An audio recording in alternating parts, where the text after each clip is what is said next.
Harper Lee's enduring novel unfolds through the observant eyes of a young girl named Scout Finch, offering a profound exploration of morality set against the sleepy, yet deeply divided, backdrop of Macomb, Alabama during the Great Depression.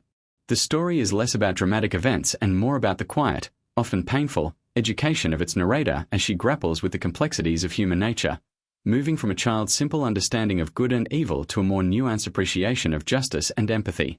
The world of Macomb is established with rich detail, a place where time seems to move slower, shaded by oak trees and burdened by an unrelenting heat.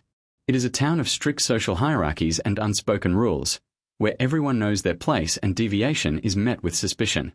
Scout, her older brother Jem, and their summer friend Dill spend their days in imaginative play, their greatest fascination being the mysterious, reclusive neighbor Arthur Boo Radley, whom local gossip has transformed into a monstrous phantom. Their attempts to lure Boo out become a childhood adventure that subtly parallels the town's larger tendency to fear what it does not understand, crafting monsters out of mere difference. The Finch children's relatively carefree world is irrevocably altered when their father, the principled lawyer Atticus Finch, agrees to defend Tom Robinson, a black man falsely accused of raping a white woman, Mayella Ewell. Atticus's decision places his family at the center of a storm of racial prejudice and social outrage. Scout first encounters this hostility at school, where classmates taunt her with epithets they barely comprehend, recycled from their parents' dinner table conversations. Through these bewildering experiences, Scout begins to sense the deep fissures in her community.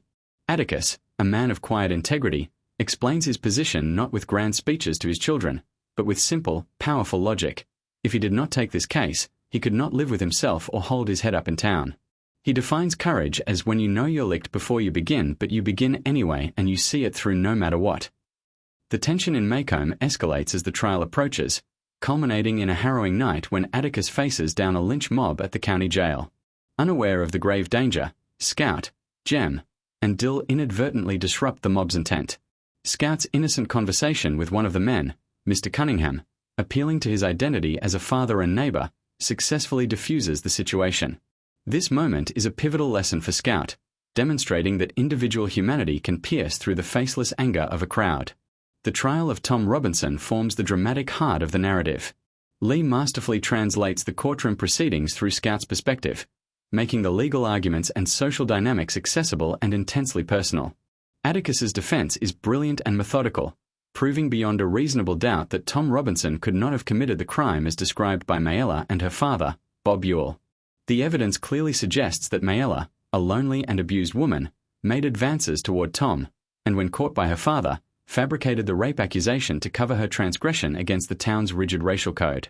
Despite the overwhelming proof of Tom's innocence, the all-white jury returns a guilty verdict, exposing the immutable power of racial bias over truth and justice.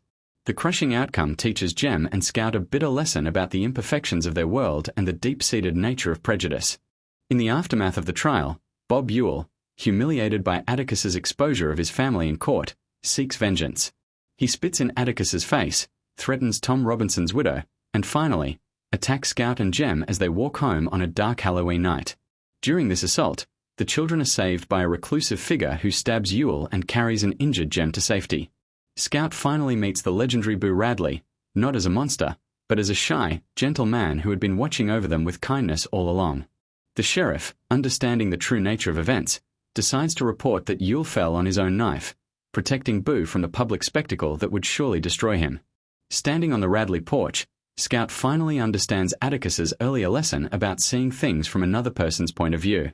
She realizes that Boo was not a figure of fear, but a silent guardian, and that exposing him to public attention would be a form of cruelty, akin to killing a mockingbird, a creature that does nothing but sing its heart out for others. The novel closes with Scout walking home and then being tucked into bed by Atticus. As she drifts off, she replays the events of the year from Boo's perspective, achieving a hard-won empathy. The story is a powerful coming-of-age tale that charts the loss of childhood innocence, but replaces it with a more mature and compassionate worldview. It argues that real courage is moral rather than physical, that justice is an ideal to be continually pursued despite frequent failures, and that empathy, the simple act of climbing into another's skin and walking around in it, is the most powerful antidote to hatred and prejudice. Through its timeless themes and unforgettable characters, the book remains a profound meditation on conscience, community, and the enduring struggle for human dignity.